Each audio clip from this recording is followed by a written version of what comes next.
Welcome বন্ধুরা, আজকে আমরা আলোচনা করব প্ল্যাঙ্কের কোয়ান্টাম তত্ত্ব এবং আমাদের আজকে গুরুত্বপূর্ণ টপিক অ্যাটমিক স্পেকট্রা বা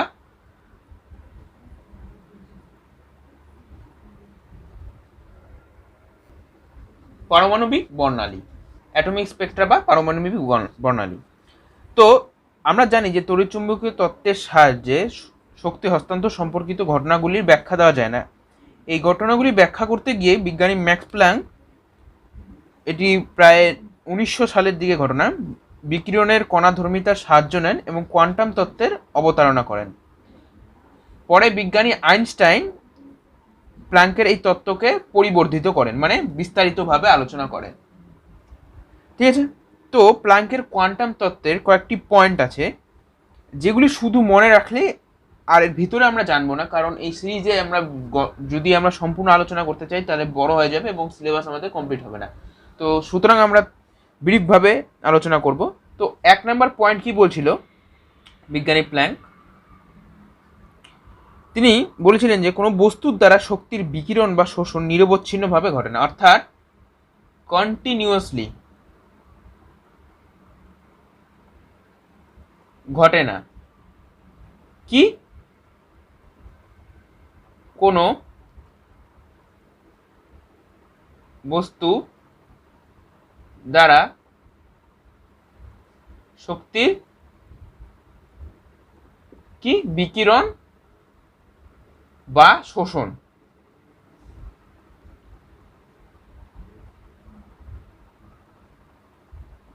এটাই বললেন প্রথম পয়েন্টে, যে কোনো বস্তুর দ্বারা শক্তির বিকিরণ বা শোষণ নিরবচ্ছিন্নভাবে ঘটে না।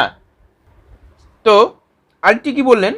শক্তির বিকিরণ বা শোষণ সর্বদা একটি নির্দিষ্ট স্বল্প পরিমাণ শক্তির পূর্ণ সংখ্যার গুণিতকে হয়। এই যে লাইনটা তোমরা শুধু এমনি পড়বে, এটির পরের যে ব্যাপারটা আমি আরও পয়েন্ট আছে সেখানে ডিসকাস করব। কারণ এখানে বলল কি, যে শক্তির বিকিরণ, এটা তোমরা চাইলে নোট ডাউন করতে পারো, আজকে মার্কারের অবস্থা ঠিক নেই। বিকিরণ বা শোষণ, এবার ঠিক চলছে, সর্বদাই কি হয়? একটি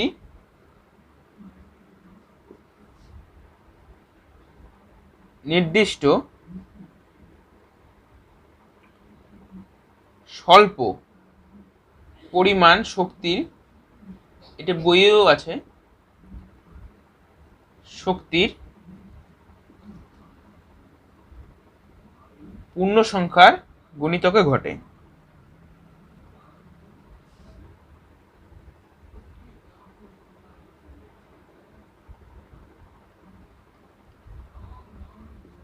ঠিক আছে, তো কি বললো? শক্তির শোষণ বা বিকিরণ সর্বদা একটি নির্দিষ্ট স্বল্প পরিমাণ শক্তির পূর্ণ সংখ্যার গুণিতকে ঘটে। পূর্ণ সংখ্যা কাকে বলবো? যেমন 1, 2, 3, 4, 5 এরকম সংখ্যা, তেমন পূর্ণ সংখ্যা বলবো, আর এই হিসাবে ঘটবে পূর্ণ সংখ্যার গুণিতকে। অর্থাৎ কোনোটা এরকম হবে না যে 0.5 এইটার গুণিতকে হবে না, কারণ এটি কি পূর্ণ সংখ্যা নয়। এই ব্যাপারটা আমি 5 নম্বর পয়েন্টে ডিসকাস করব, তো তোমরা দেখতে থাকো সম্পূর্ণ ভিডিওটি। ঠিক আছে, তো এটা বোঝা গেল নিশ্চয়ই, এটা মুছলাম। 1 নম্বর পয়েন্ট ছিল এটা। ব্যাপারটা অত জটিল নয়, সোজা করে বুঝবে।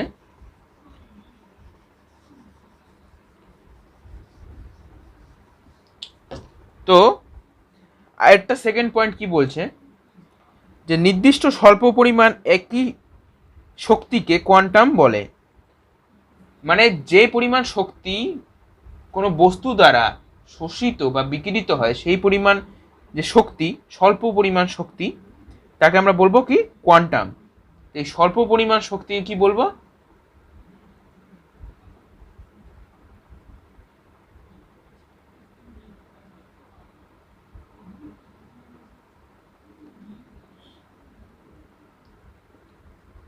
বলা হয় কোয়ান্টাম।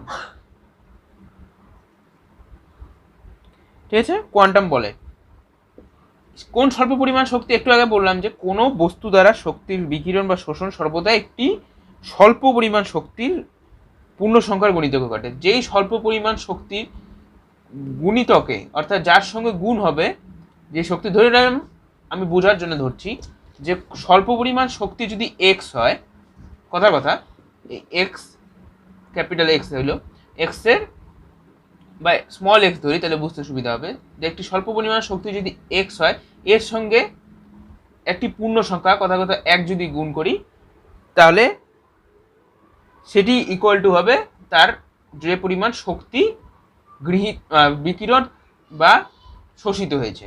তো সেই শক্তিকে যদি আমি কথা শক্তি এনার্জি দিলাম ই, তাহলে সেই শক্তির পরিমাণ হবে এক্স ইন্টু এই পূর্ণ সংখ্যার গুণিতক। সেটি বলছে আগের পয়েন্টে যেটা এখানে ক্লিয়ার করলাম, সেটি এই এক্সটা যেখানে স্বল্প পরিমাণ শক্তি আমরা ইউজ করলাম, তাকে আমরা বলবো কি কোয়ান্টাম। আর আলোক রশ্মির ক্ষেত্রে এই কোয়ান্টামকে আমরা কি বলবো, আলোক রশ্মির ক্ষেত্রে যখন আমরা আলোর ব্যাপারে পড়বো, এই আলোকেই আমরা বলবো, যখন আলোর ক্ষেত্রে পড়বো এই কোয়ান্টামকে আমরা বলবো কি ফোটন। আলোক রশ্মির ক্ষেত্রে যখন পড়বো সেই কথা বলবো ফোটন, ঠিক আছে? তো ফোটন নিয়ে অনেকজনেরই প্রশ্ন থাকে, এই কোয়ান্টামই হলো আলোর ক্ষেত্রে ফোটন। আলোক রশ্মির ক্ষেত্রে যখন আমরা বিবেচনা করবো, এখানে বস্তুর ক্ষেত্রে বললাম। এখন 3 নম্বর পয়েন্টে কি বলছে, প্রতিটি কোয়ান্টাম বা ফোটনের শক্তির পরিমাণ ধ্রুবক হয়। এই বিকিরিত রশ্মি বা শোষিত বিকিরণের কম্পাঙ্কের উপর নির্ভর করে। এই কি বলছে যে কোয়ান্টাম বা ফোটনের শক্তি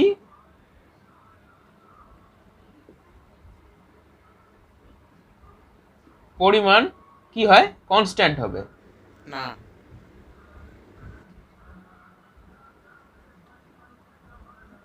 কনস্ট্যান্ট হয়, ঠিক আছে? আর কি কনস্ট্যান্ট নয়, হয় না, কিন্তু নয়, ফোটনের শক্তির পরিমাণ কিন্তু কনস্ট্যান্ট হবে না, ঠিক আছে? তোমাদের মনে হচ্ছে আরে হয় শোনা গেছে, এটা নয় হবে, বা আমি বলে দিতে পারি নয় হবে। এটি বিকিরিত শক্তি বা যেটি বিকিরিত আলো রশ্মির ক্ষেত্রে রশ্মি হবে, বিকিরিত রশ্মি বা শোষিত বিকিরণের কম্পাঙ্কের উপর নির্ভর করে। এটি কিসের উপর নির্ভর করবে, এই শক্তির পরিমাণটা নির্ভর করবে যে বিকিরিত রশ্মি, আলোক রশ্মির ক্ষেত্রে আমরা বললাম, কোয়ান্টামের ক্ষেত্রে যেমন কোয়ান্টাম, তো এখানে ফোটন হবে আলোক রশ্মির ক্ষেত্রে, বিকিরিত রশ্মির বা শোষিত রশ্মি,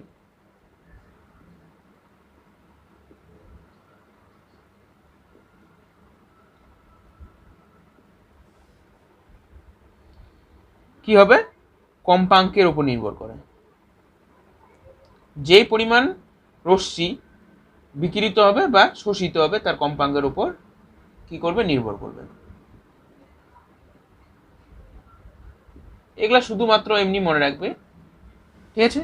এটা কনস্ট্যান্ট নয়, ফোটনের শক্তির পরিমাণ কনস্ট্যান্ট হবে না, কারণ এটা কম্পাঙ্কের উপর নির্ভর করে, ঠিক আছে? এটি ছিল থার্ড পয়েন্ট। এবার মেন পয়েন্ট, যেটা আমার এতগুলো কথা বলার উপরে এবং সর্বশ্রেয় অ্যাবভ অল যেটা বলতে পারি, কি এই পয়েন্টটা হলো খুব ইম্পর্টেন্ট। কি হলো, প্রতিটি কোয়ান্টামে যে পরিমাণ শক্তি নিহিত থাকে, অর্থাৎ উপস্থিত থাকে, তার তরঙ্গের কম্পাঙ্কের সমানুপাতিক হয়। মানে যে পরিমাণ শক্তি বিকিরিত বা শোষিত হয় তার তরঙ্গের কম্পাঙ্কের সমানুপাতিক হয়। এটাই তো আগে বললাম। তো এটাকে এইভাবে লিখতে পারি যে ই যদি শক্তি থাকে, শক্তির পরিমাণ বোঝায় ই যদি শক্তির পরিমাণ বোঝায়, তাহলে ভ্যারাইজেস কি হবে, তরঙ্গের কম্পাঙ্কের সমানুপাতিক। তরঙ্গের কম্পাঙ্ক ই কি, ই হলো যে পরিমাণ শক্তি কোয়ান্টামে, ই কি, যে পরিমাণ শক্তি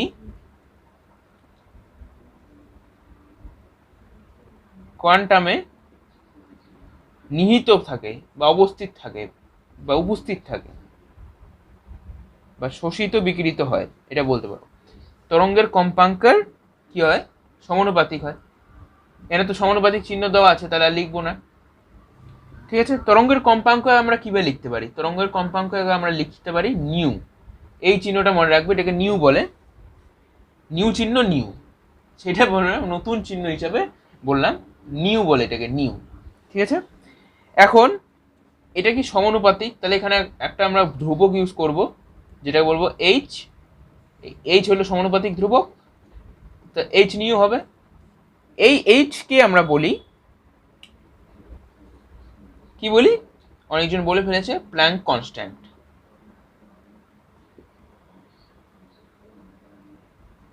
ঠিক আছে, এটাকে আমরা বলি প্ল্যাঙ্ক কনস্ট্যান্ট। আর এর মান কত? এর মান হলো 6.026 ইন্টু 10⁻⁻27 আর্ক পার সেকেন্ড। আর যদি জুলে করতে চাও কত হবে বলো? 10⁻⁻, দেখা যাচ্ছে না নিশ্চয়ই, একটু ঠিক করে দিই, হ্যাঁ এবার দেখা যাবে। 10⁻⁻34 কি হবে? Joule second. ঠিক আছে, বোঝা গেল আশা করি। এটা হবে মান। তো এখানে এইচ কি? প্রতিটি কোয়ান্টাম তথা ফোটনের শক্তি, সরি ই কি? প্রতিটি কোয়ান্টাম তথা ফোটনের শক্তি। এই কোয়ান্টামকে ফোটন হবে এখানে, যেহেতু আলোক রশ্মির যদি ব্যাপারে বলি, ফোটনের শক্তি। ঠিক আছে। তারপর কি? এইচ কি? Planck constant.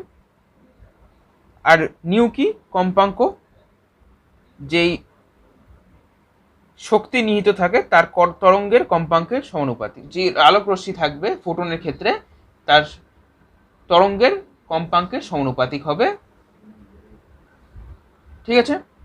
এখন কোনো বস্তু দ্বারা শোষিত বা বিকিরিত মোট শক্তির পরিমাণ আমরা এইভাবে লিখতে পারি, ই ইকুয়াল টু এইচ, এখানে একটা অ্যাড হবে এন, আর এটা কি হবে? নিউ। এটা কি? কোনো বস্তু দ্বারা বিকিরিত মোট শক্তির পরিমাণ। কোনো বস্তু বা আলোক রশ্মির ক্ষেত্রে ফোটন হবে, তো বস্তু দ্বারা কোনো শক্তি এই বিকিরিত বা শোষিত কোনো শক্তির পরিমাণ কি হবে? H into N into new. এই এনটা কি? এই এইচ হলো, এই সরি, এটা এই এন হলো কি? এন হলো বস্তু দ্বারা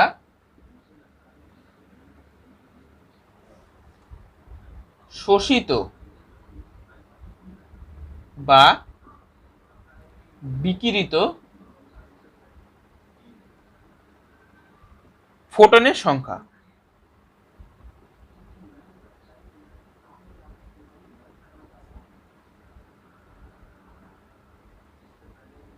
ঠিক আছে, ফোটনের সংখ্যা এই এন হলো। এই এন একবার লিখতে পারি এখান থেকে, equal to N H new. ঠিক আছে, এটা কোনো বস্তু দ্বারা বিকিরিত বা শোষিত শক্তির পরিমাণকে বোঝাবে। আশা করি বোঝা গেল। ঠিক আছে, এই এনটা হলো কি? ফোটনের সংখ্যা বা কোয়ান্টামের সংখ্যা।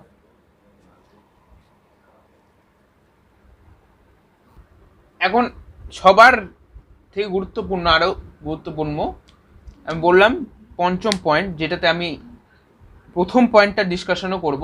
এবার সম্পূর্ণ জিনিসটা একবারে ক্লিয়ার হবে, কোনো খামতি থাকবে না। তো দেখো,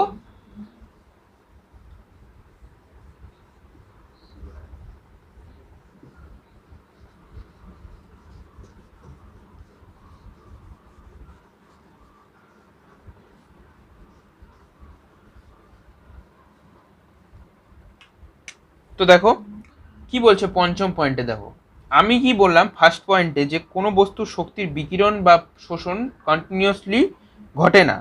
শক্তির বিকিরণ বা শোষণ একটি স্বল্প পরিমাণ শক্তির গুণিতকে ঘটে। সেই স্বল্প পরিমাণ শক্তিকে আমরা ফোটন বললি। এখন স্বল্প পরিমাণ শক্তিকে আমরা এন বললাম, সেখানে এন, এক মিনিট দাঁড়াও।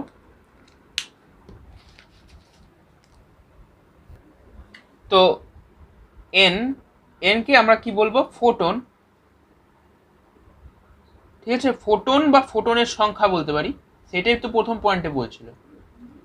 ঠিক আছে, এটাই তো প্রথম পয়েন্টে বলছিল, ফার্স্ট পয়েন্টে, যে স্বল্প পরিমাণ শক্তির গুণিতকে ঘটে।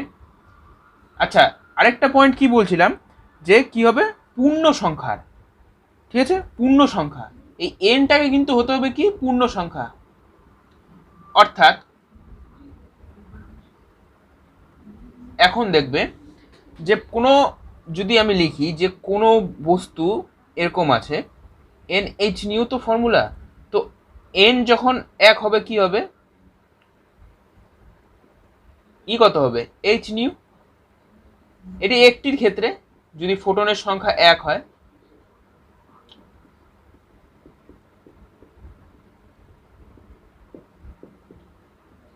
এক হয়, ঠিক আছে। এখন যদি এরকম হয় ব্যাপারটা যে ই ইকুয়াল টু, এখন এন এর মানটা, এই যে এন এর মানটা যদি 0.5, আমি এটা বলছিলাম কিন্তু এখানে লিখেছিলাম 0.5 এইচ নিয়ে হয়, সেটা কিন্তু কোনো গ্রাহ্য হবে না, কারণ এটা সম্ভব নয়, ঠিক আছে, এটা এক্সিস্ট করে না, ডাজ নট এক্সিস্ট।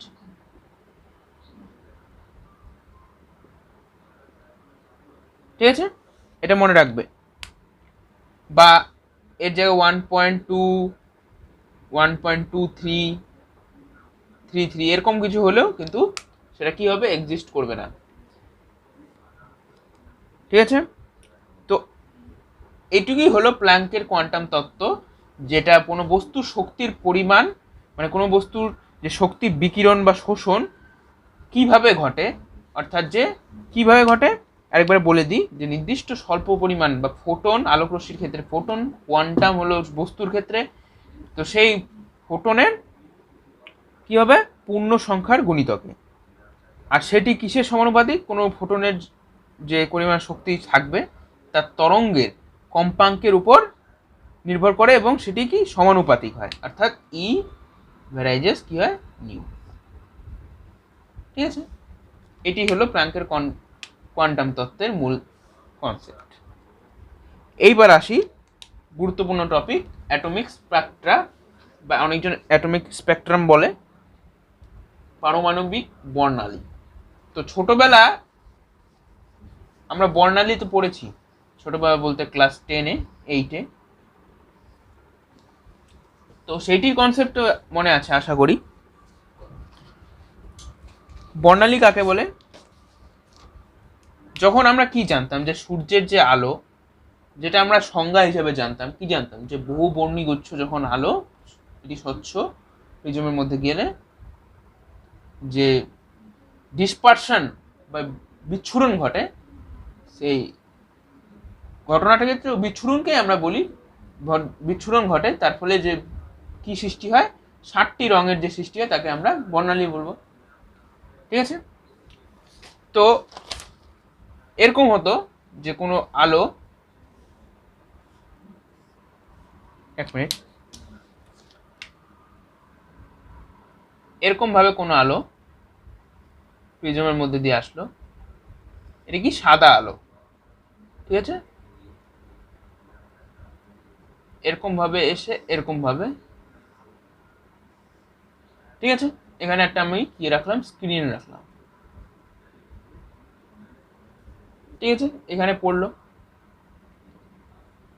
এটি কি হবে, এটি কন্টিনিউয়াস হবে, ঠিক আছে, এটা কন্টিনিউয়াস বা নিরবচ্ছিন্ন বর্ণালী বলবো আমরা, এটা পরের কনসেপ্ট আসছি, এই জিনিসটাকে বর্ণালী বলে। এখন এই বর্ণালীর রঙগুলো কি কি, বেনি, আসহ, কলা, যেটা ইংলিশে ভিবজিওর বলে, তো আমি উল্টো ভাবে লিখি,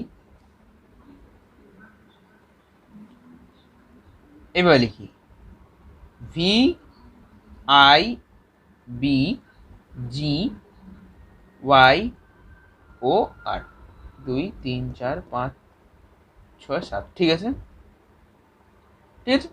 এখন কি হয়, যে আমরা যে দেখলাম এই বর্ণালী সৃষ্টি হয় যে সূর্যের আলোর ফলে, সেটি যে কিভাবে নিরবচ্ছিন্ন বা কন্টিনিউয়াস, তা আমরা এইভাবে বলতে পারি যে এই যে বর্ণালী সৃষ্টি হয়েছে, দেখা যাচ্ছে কিনা, তো এইভাবে যে বর্ণালী সৃষ্টি হলো, এইভাবে এইভাবে এইভাবে সৃষ্টি হলো এখানে বর্ণালী, তো এটি যে পাল্লা, কিসের মধ্যে থাকে? আমরা জানি দৃশ্যমান আলোর ক্ষেত্রে পাল্লা কত হয়? 4000 থেকে 8000 অ্যাংস্ট্রমের মধ্যে হয়। ঠিক আছে, এখন যখন আমরা এই জিনিসটাকে স্ক্রিনে দেখতে পাচ্ছি, তো তোমরা দেখতে পাচ্ছ যেখানে তো অত আঁকা সম্ভব নয়, যে গ্যাপটা যে সৃষ্টি হচ্ছে এটা কোনো গ্যাপ নেই। মানে কথার কথা, যদি আমি এখান থেকে শুরু করি, এটা 4000 অ্যাংস্ট্রম, তারপর 4001-এ 4001, এটা 4001 অ্যাংস্ট্রম, ঠিক আছে, তারপর 4002, তারপর 4003, 4004, এরকম করতে করতে এই যে রেডে যখন শেষ হবে এরকম ভাবে থাকবে। সুতরাং এদের মধ্যে কোনো গ্যাপ কিন্তু সৃষ্টি হবে না, কোনো ব্ল্যাক শেড বা কোনো কিছু সৃষ্টি হবে না, কারণ এটার মধ্যে দেখবে যে ভায়োলেট থেকে আস্তে আস্তে আস্তে আস্তে ইন্ডিগো, যেটা আকাশি বলবো আমরা, সেটা চলে আসলো, সেখান থেকে আবার এইভাবে গ্রিন, তারপরে ইয়েলো, তারপরে রেড অবধি যাবে। এটার মধ্যে কোনো গ্যাপ থাকবে না, অর্থাৎ দেখলে মনে হবে যে রেইনবোকে আমরা কিভাবে দেখি, কোনো গ্যাপ কিন্তু থাকে না, সেই কথাটাই এখানে বলছে। আচ্ছা, তাহলে এটুকু বোঝা গেল যে এটিকে আমরা কি বলি? কন্টিনিউয়াস স্পেকট্রাম বা কন্টিনিউয়াস স্পেকট্রা।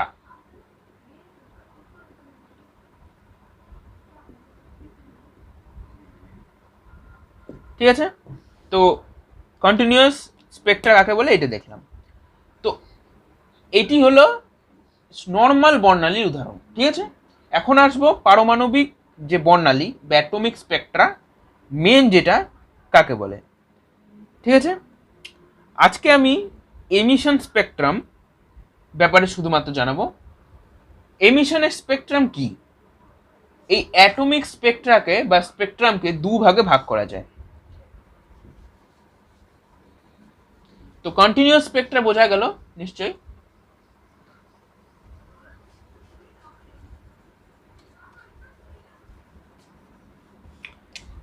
এখন এই অ্যাটমিক স্পেকট্রাকে দুভাগে ভাগ করা হয়। দুভাগে ভাগ করা হয়। একটি কি? একটিকে বলে এমিশন স্পেকট্রা, আর এটাকে কি বলে? Absorption Spectra. অ্যাবজর্পশন স্পেকট্রা মানে শোষণ বর্ণালী, স্পেকট্রা বা স্পেকট্রাম। এটাকে কি বলবো আমরা? নিঃসরণ বর্ণালী।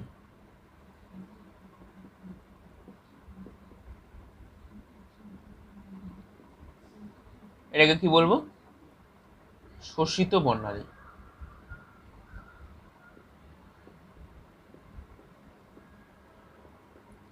এটার ব্যাপারে সেমন কিছু নেই, এমিশন স্পেকট্রা বুঝলে আমাদের অনেকটা হয়ে যাবে। নেক্সট ভিডিওতে আমি পরেরটা বুঝিয়ে তারপরে যেই ফর্মুলা বেসড যেমন হাইড্রোজেন বর্ণালী আছে সেই ব্যাপারে আলোচনা করব। শোষণ বর্ণালী সেমন কিছু নেই, হাইড্রোজেন রেখা বর্ণালী বা হাইড্রোজেন লাইন স্পেকট্রামের ব্যাপারে আমরা পরে আলোচনা করব। তো এই এমিশন স্পেকট্রামের মধ্যে কি হয়?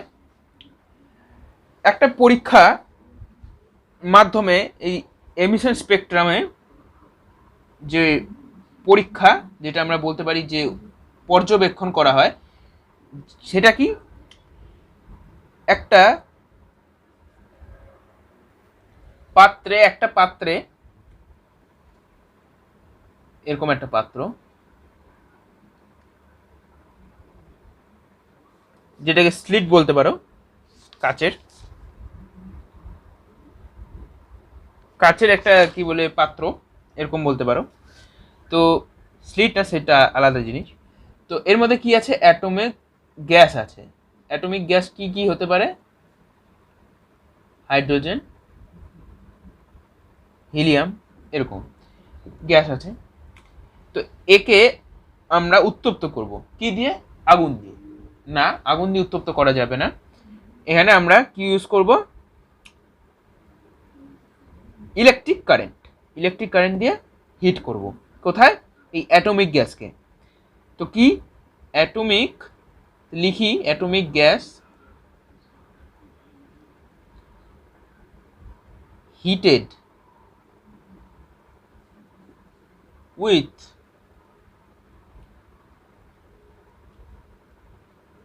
electric current, ঠিক আছে, heated with electric current, electric current দিয়ে হিট করলাম। তো দেখা গেল এখানে রেডিয়েশন ঘটছে, রেডিয়েশন ঘটছে, এখানে রেডিয়েশন ঘটছে। কি ইলেকট্রিক কারেন্টের ফলে হিট হলো, অ্যাটমিক গ্যাসকে হিট করার ফলে এখানে রেডিয়েশন দেখা যাচ্ছে। এখন সেই রেডিয়েশনকে, উজ্জ্বল যে রেডিয়েশনকে আমরা কি করলাম, একটু নিচে করি ক্যামেরাটা, একটা প্রিজমের মধ্যে দিয়ে সেই রশ্মিকে আমি এইভাবে দেখাচ্ছি, এখান থেকে রশ্মি যে নির্গত হলো রেডিয়েশনের ফলে, সেই রশ্মি গেল প্রিজমের মধ্যে, একটু ভালো করে বুঝবে।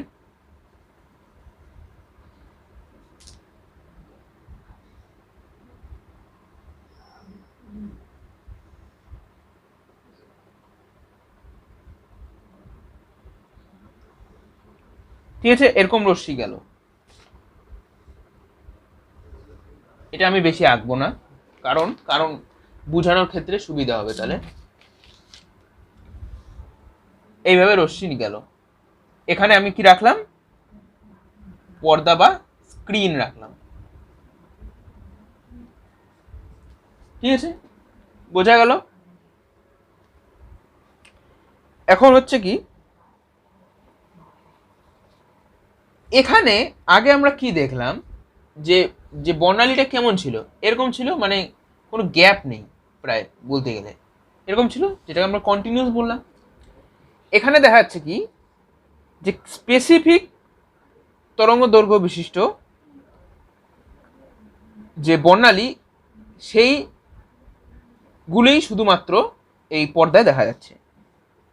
ঠিক আছে, মানে কোনো সিকোয়েন্স বরাবর নেই বা কন্টিনিউয়াস নেই, যেটাকে বলতে গেলে। ঠিক আছে, এটা কন্টিনিউয়াস নেই, এখানে এরকম এরকম সৃষ্টি হচ্ছে। ঠিক আছে, তো আমরা কি লিখতে পারি এখানে, দেখবে সাম স্পেসিফিক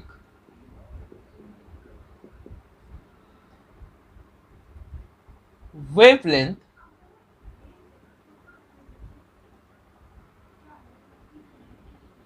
আর ওয়েভলেন্থ হবে, কারণ একটা না কয়েকটাই সৃষ্টি হবে, কিন্তু স্পেসিফিক কয়েকটা, এমন না যে 4001 4002, যেমন আমরা দৃশ্যমান ক্ষেত্রে মানে যেটা কন্টিনিউয়াসের ক্ষেত্রে দেখলাম সেটাই না, সেটার থেকে একটু আলাদা হবে। ওয়েভলেন্থ আর প্রেজেন্ট, স্পেলিং ভুল হচ্ছে কেন, প্রেজেন্ট, প্রেজেন্ট অন স্ক্রিন। ঠিক আছে, এটা পরীক্ষার মাধ্যমে দেখা গেল। ঠিক আছে, এখন যে সৃষ্টি হলো জিনিসটা পর্দার মধ্যে, তো সেই জিনিসটাকে আমরা এবার দেখি কেমন সৃষ্টি হবে। তো আমি এই জিনিসটা মুছে দিচ্ছি, যেহেতু শোষণ বর্ণালী নিয়ে আজকে আমাদের কোনো টপিক আলোচনা করার নেই। তো এখানে আমি একটা জিনিস বলছি, দেখো, যে পাল্লাটা যদি আমরা এইভাবে আঁকি স্ক্রিনে, এটা যদি স্ক্রিন হয়, এটা যদি 4000 দিই, এটা 8000 দিই, এটা 0 সব। এখন আমরা কি বলছিলাম, যে 4000, তারপরে 1 2 এরকম করে নিশ্চয়ই যাবে, এটি কোনো স্পেসিফিক, কারণ এখানে 4000 হলে কোনোটা হবে 4600, এরকম হবে, বৃদ্ধি পাবে এদিকে 600 অ্যাংস্ট্রম, কোনোটা হবে 4000 বা 5800, এরকম হবে অ্যাংস্ট্রম, বা কোনোটা হবে 8000 বা 7800 অ্যাংস্ট্রম, এরকম হবে। তারপরে 8000 এরকম 8200 কোনো সিকোয়েন্স নেই বা কন্টিনিউস নেই, সেটা বলতে পারি। তো এমিশনেরই এইটা একটা পার্ট, যেটাকে আমরা কি বলবো, যেটাকে আমরা বলি লাইন্স স্পেকট্রা। কি বলতে পারি, এই যে যেখানে সৃষ্টি হচ্ছে বর্ণালীটা, এই যে এরকম এরকম সৃষ্টি হবে, নিরবচ্ছিন্ন হবে না, এটি হবে ডিসকন্টিনিউয়াস, ঠিক আছে, যেটা আমরা কি বলবো, রেখা বর্ণালী বা লাইন স্পেকট্রাম। এখানে স্পেকট্রামই লিখলাম, ঠিক আছে, এটাকে আমরা কি বলবো, লাইন স্পেকট্রাম। এখন এই লাইন স্পেকট্রামের যে দৃষ্টি পাল্লা, যে আমরা দৃশ্যমান যে পাল্লাতে দেখতে পাচ্ছি, এটা স্পেসিফিক অ্যাটমিক গ্যাসের ক্ষেত্রে স্পেসিফিক হয়। অ্যাটমিক গ্যাস বললে ভুল হবে, স্পেসিফিক অ্যাটমের ক্ষেত্রে স্পেসিফিক হয়, মানে প্রত্যেকটার জন্য প্রত্যেকটা। তো আমরা এই পরীক্ষার মাধ্যমেও যে মানে বলতে পারবো যে অ্যাটমটা কি, ঠিক আছে। তো এটা আমি সম্পূর্ণ মুছে আরেকবার ক্লিয়ারলি বলছি, এটা এখান থেকে মুছে দিচ্ছি।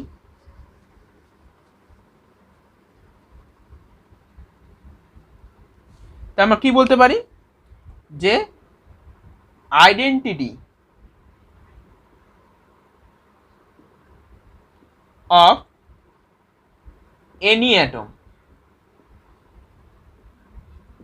এই পরীক্ষার মাধ্যমে আমরা করতে পারবো আইডেন্টিটি অফ এনি অ্যাটম, ঠিক আছে। আর একটা জিনিস কি লিখতে পারবো, যে এভরি গ্যাস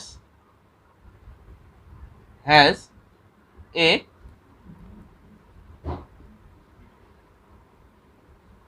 characteristic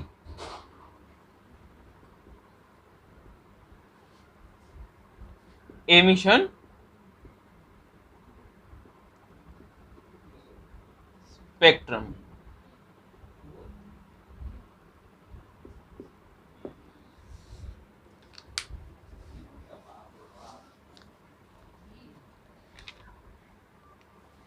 ঠিক আছে, তো এতদূর আমরা বুঝলাম এমিশন স্পেকট্রামের ব্যাপারে, ঠিক আছে। এমিশন স্পেকট্রাম বা স্পেকট্রামের ব্যাপারে বুঝলাম যে লাইন স্পেকট্রাম বা এমিশন স্পেকট্রাম একই জিনিস, যেটাকে আরেকবার বলে দিচ্ছি যে এই অ্যাটমিক গ্যাসের উপর কারেন্ট, ইলেকট্রিক কারেন্টের কারেন্ট লেখা আছে, দেওয়ার ফলে এটি উত্তপ্ত হয়, রেডিয়েশন ঘটে, এই রেডিয়েশনের ফলে যে আলো সৃষ্টি হয় তাকে আমরা কি করলাম, প্রিজমের মধ্যে দিয়ে গেলাম। তো এর ফলে যে কি হয়, some specific wavelengths are present on screen, তাহলে কিছু স্পেসিফিক শুধুমাত্র বর্ণালী সৃষ্টি হয়, সেই বর্ণালীকে আমরা কি বলি, লাইন স্পেকট্রাম। এই পরীক্ষার মাধ্যমে প্রত্যেকটা অ্যাটমিক গ্যাস বা প্রত্যেকটা অ্যাটমের আইডেন্টিটি আমরা বার করতে পারি। আর কি, every gas has a characteristic emission spectrum, মানে কি প্রত্যেকটা গ্যাস নিজে নিজে চরিত্রগত এমিশন স্পেকট্রাম অর্থাৎ নিঃসরণ বর্ণালী রাখে বা উপস্থিত থাকে, ঠিক আছে। তো নিঃসরণ বর্ণালীর ক্ষেত্রে এইটুকু কনসেপ্টই তোমরা নিয়ে চলো। তো পরে আর বইয়ে দেখবে অনেক সময় লেখা আছে যে নিঃসরণ বর্ণালীর মধ্যে দেওয়া আছে কন্টিনিউয়াস স্পেকট্রাম, দেখো একই জিনিস বলা আছে, সেখানে ওরা আলাদাভাবে পরীক্ষা করলেও একই জিনিস, ভিপজরের ব্যাপারটা দেওয়া আছে। তারপর রেখা বর্ণালী বা লাইন স্পেকট্রাম একই জিনিস এখানে দেওয়া আছে। তো শোষণ বর্ণালী কি জিনিস, এটা আমি পরের ভিডিওতে প্রথমে অল্প একটু বলবো, যেটা কোনো দরকার হবে না, মেন হবে হাইড্রোজেন বর্ণালী, যেটি পরের ভিডিওর টপিক হবে, ঠিক আছে, মূল টপিক হবে। তো বন্ধুরা আজকের ভিডিওতে বেশি কিছু না, আজকের ভিডিওতে এতটুকুই, আশা করি ভিডিওটি ভালো লেগেছে। তো প্ল্যাঙ্কের কোয়ান্টাম তত্ত্বের যে প্রথম মেন জিনিসটা আমরা আজকে জানলাম, যে ই ভ্যারাইজেস নিউ, যেটা ই ভ্যারাইজেস এন এইচ নিউ হয়, সেই জিনিসটাই শুধুমাত্র মনে রাখলে হয়ে যাবে। আর কোনো জিনিস মনে রাখতে হবে না, কারণ বাংলায় অনেক জিনিস থাকে যেগুলি সহজে বোঝা যায় না, কিন্তু অনেক জিনিস কিছু কোনো বইয়ে কম, কোনো বইয়ে বেশি দেওয়া থাকে। তো সেই ব্যাপারে তোমরা জানবে, যেটুকু বলবো যে এইটুকু মনে রাখবে সেটুকুই মনে রাখলে হবে। তো বন্ধুরা, আজকের জন্য এতটুকুই। আমাদের সঙ্গে থাকবে, অবশ্যই লাইক করবে একটি। Bye bye.